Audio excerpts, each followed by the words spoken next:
Let's go ahead and catch up with head coach Tim Mathis as his crew off of a 41-6 win this afternoon here in the home opener. And Coach, I think that's something we talked about pregame, what you were most interested in, just coming home in front of this home crowd. And you had a great home crowd until maybe the rain scared some of them off there in the second half. But put a performance on for them, put some points on the scoreboard, and defense for the most part playing lights out throughout. They did. Defense played unbelievable. You know, the long one on the end, we put a lot of our young guys in there to give them a chance, but defense played unbelievable the whole game. It's frustrating you're not going to complain about a win. We won, but it was the ugliest blowout you'll probably ever witness of just shooting ourselves. I think we emptied the pistol with our bullets and shot ourselves in the foot. We definitely need surgery on our foot at the end of this game. The amount that, they didn't stop us. We kept stopping ourselves. And that's what the frustrating part of that is it was all self-inflicted that we could have done better than that. But you can't, we won the game. You can't complain about winning a game 41-6, but there were a lot of negatives there that we can do better. Yeah, Bob and I were talking about the same thing there in the final stages of the game, especially to the red zone offense where you took over in the red zone multiple times, and it seemed like on those instances you take over in good field position and it's immediately going backwards. I just felt like that was one thing you'd probably bring up here during postgame. Right. I mean, that's what, and that is what I told them. You get in great situations. Defense puts us in great situations, and they did it all game. They played so well, and, I don't think, other than when we stopped them down there, we had a 90-something yard drive, which was awesome. But we had short field most of the game. I'm kind of shocked at the yardage we had because we didn't have a lot of field to drive a lot of times, and it's just frustrating to not just be polished. You need to be polished sometimes against a lot of challenges with that team. They played.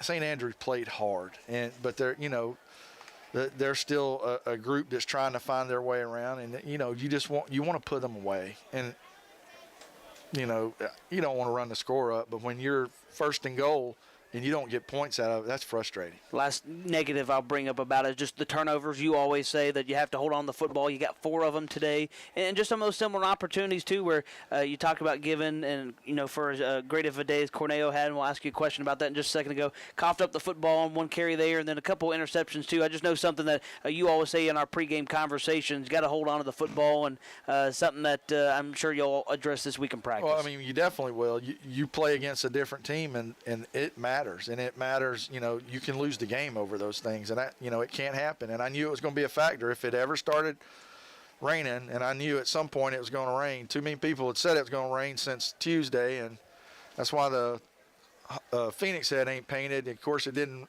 decide to rain until midway through the third quarter, but you got to take care of the ball. Made some bad decisions on a couple of throws. He's 10 for 13. He's not bad, but 2 of those incompletions are interceptions that he made the wrong read and made a bad throw. And then there's no, we should never put the ball on the ground at running back. That just shouldn't happen. But we'll learn from it, and we'll definitely stress that all week, and we'll get better at it. You've got 2 backs that go over 100 today in this 41-6 win over St. Andrews. Jeremiah Bryant, we've seen it through the first couple weeks, just super productive on the ground, averaging 8.2. He had 3 touchdowns today. But Jacob Cornejo getting into the mix as well with his 120 rushing yards and that touchdown. What did you like out of the freshman in his first debut as a Phoenix running back? I mean, he's as good. I guess our problem is we probably got 4 or 5 really good ones. But Jacob's going to be a special player. He's a good young man, and he showed what he can do. And honestly, look, he's coming off the field sometimes. He's getting 8 or 9 yards and says, hey, you hit the wrong hole, you hit this or that. So that tells you what kind of back he is. He's not hitting it right, and he's still doing pretty darn good. But that'll all get fixed or whatever. But he's going to be a good player, and you can't. Jeremiah's just he's a constant, and Nick Burgess too, and Luke, I call him the Blue Ridge Flash. He's the most elusive non-twitchy person you'll ever see in your life. He can get out of so many sticky situations and he has great run instincts. That incredible scramble he had down here on that 24-yard rush touchdown was something to watch. For your defense, you talk about those sudden changes that they experienced throughout the day. They had the one long touchdown. You mentioned you got some younger guys in there, but throughout the day, those guys seem to respond every time where all of a sudden if they got called back on the field and even in a goal line situation down here, forcing a fumble, just good to see just the responses you got out of that side. And Torian Smith's crew just seemed to make plays throughout the afternoon. I mean, it speaks, and they do. They play hard, and they're going to play hard. They're going to play hard every time. And, you know, we kept giving them chances. I think they had first and goal for 12 plays. I don't know how many. We kept having some, you know, 50-50 interference or whatever calls and different things. And I step on a line, and they give me a sideline warning for 30 yards away, stepping on a line and whatever. But it speaks volumes of our defense to just bowl it back and know, you know, we're not going to let you in. You're going to have to earn everything. And that's just, it's great in any situation for that to happen. But, you know, when you get down there on the goal line and you don't give up points, that's just something that you just want to bow your neck and just, you know, scream at the world about, because it's fantastic.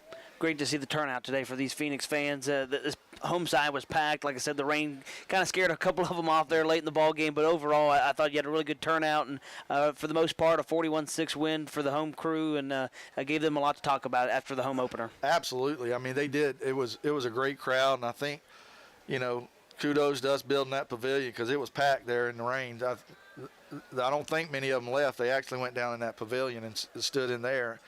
You know, hopefully that continues next week, you know, because we're 3-0 going to next week. I don't know how many times that Cumberland's been 3-0 with a chance to go 4-0. So, you know, we're going to keep working and try to make them proud.